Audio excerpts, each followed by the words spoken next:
Good morning. It is Thursday, June 20th, and this is Michigan Mornings from Ave Maria Radio and the Ave Maria Radio app. I'm Matthew Handley. Coming up, Archbishop Allen Vigneron shares some of his favorite memories of Al Kresta. But first, your local weather and this news. 6 of the 9 people who were injured during a mass shooting at a splash pad in Michigan last weekend are now out of the hospital. The Oakland County Sheriff's Office says 3 victims were released on Tuesday. 3 remain in the hospital, including an 8-year-old boy with a gunshot wound to the head and his 39-year-old mother with gunshot wounds to her abdomen. Both are in critical condition. An investigation is underway after possible human remains were found on the University of Michigan campus. State police say construction crews working near South 5th Avenue and John Street in Ann Arbor discovered what appeared to be human bones on Monday. The state police's forensic lab removed the possible remains from the site and are continuing to investigate. A homeless shelter in Taylor has been told by the city it has been evicted, but it is fighting the order. Kresta has been operating for 30 years, but residents say they are unhappy and feel unsafe due to individuals using drugs near an elementary school a block away. It's a real tough situation, but at the end of the day, I made a decision what was best for my community. That's Mayor Tim Woolley, who issued the notice over the weekend. Attorney Aaron Speck says Woolley has not given Kresta a proper hearing, and they're working to keep it open. So your record is actually created in front of the mayor, where we can have our evidence, witnesses, we can have a full administrative hearing and due process that the city ordinance requires. Kresta Shelter is operated by the St. Paul United Church of Christ in Taylor. To Lansing now, where bills to protect people against ticket buying bots has passed a State House committee and will be considered by the full House. The legislation is known as the Taylor Swift bills, after the bots snatched up her tickets to the Eras Tour stop in Detroit last year and drove up the resale prices. Fines of up to $5,000 for every ticket purchased are included in the legislation. State Representative Mike McFall of Hazel Park says there is a federal law against the practice, but he says the federal government is not taking any action, and that's why the bipartisan legislation was introduced in Lansing. In sports, Monty Williams is leaving as head coach of the Detroit Pistons with 5 years and $65 million remaining on his contract. ESPN is reporting the team fired Williams, who made headlines when he signed a massive 6-year deal with the Pistons last May. The 2022 NBA Coach of the Year was a recipient of then the richest coaching contract in league history. The Pistons suffered a historic 28-game losing streak and finished with an NBA worst record of 14-68. The Pistons will now search for their 6th head coach since 2011. This is Michigan Mornings.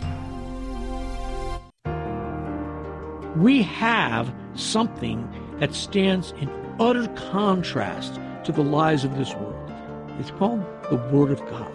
The Word of God is what demolishes all that sets itself up as an opponent to the good, the true, and the beautiful. All that sets itself up as an opponent to Christ Jesus. The Word of God is given to us so that we have something to hold on to that's true in all circumstances. We always have a place where we can wash ourselves in the regenerating waters of Scripture. We have a place to retreat to, where we can cling to what is true. The Word of God is alive and powerful, sharper than any two-edged sword. It penetrates even to the dividing of the soul and spirit, of the joint and the marrow, and it's a judge and critic of the thoughts and attitudes of the heart. This week, we honor the visionary life and work of Al Kresta on EWTN and Ave Maria Radio. In Detroit, our excessive heat warning has been downgraded to a heat advisory, and it will expire tonight at 10 p.m. We'll have mostly sunny skies today with a chance of afternoon thunderstorms, and our high will be near 91. Tonight it will be cloudy and our low will dip to 68. Tomorrow we'll have mostly sunny skies with a chance of afternoon thunderstorms. Our high will be near 90. Saturday will be mostly sunny with a chance of afternoon thunderstorms. Highs will be in the mid-90s, and Sunday we will have highs in the upper 80s. Today in Saginaw, we'll have partly sunny skies and a chance of afternoon thunderstorms. Our high will be near 83. Tonight we should see partly cloudy skies and a low around 66. Tomorrow will be mostly cloudy with a chance of thunderstorms late in the day. Our high will be around 87. Saturday we could see a chance of showers and highs in the lower 90s. Sunday will be mostly sunny. Can't rule out a stray shower. Highs will be in the mid-80s.